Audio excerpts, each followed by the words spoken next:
Auckland and Christchurch mayors are seeking support for their joint Three Waters proposal.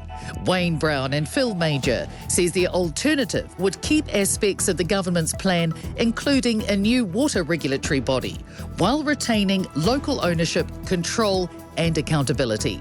Waimakariri Mayor Dan Gordon's already in support, and the three mayors fronted media in Auckland yesterday. They say it will allow for meaningful roles for mana whenua and wouldn't rule in or out co-governance.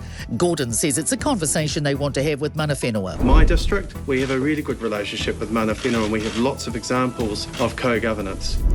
The Prime Minister says the government's open to making refinements but doesn't want to change the basis of the reform that would avoid rates rises.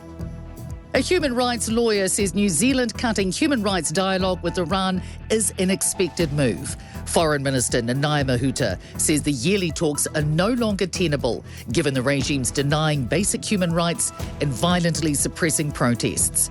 She's seeking advice on what else the government can do to make its condemnation of the regime clear.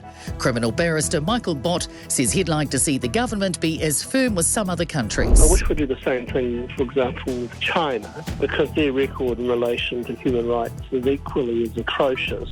More than 70 leaders from New Zealand construction companies have come together to create a united voice for the sector. The Vertical Construction Leadership Group aims to provide a coordinated focus on issues impacting productivity and the sector's ability to deliver critical infrastructure. Secretariat and Master Builders Chief Executive David Kelly says fixing procurement complications will be a top priority.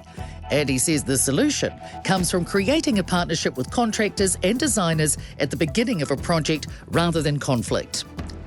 The End of Life Choice Society says the assisted dying system has been working as planned. Between November 7, 2021 and the end of this September, there were 596 applications for assisted dying. Of those, 294 were assisted as eligible and 214 have had an assisted death. Society President Anne David says having 77.9% of those applying already receiving palliative care is expected. It really does prove that more palliative care, whilst we would like it, definitely want it, is not necessarily going to relieve that category of applicant. The National Party has selected David McLeod as its new Plymouth candidate in next year's general election. He stepped down as chair of the Taranaki Regional Council in June, having served on the council since 2007. McLeod will be up against the current Labour MP for the area, Glenn Bennett. It's time to chill the drinks and get ready for Australasia's biggest annual horse race.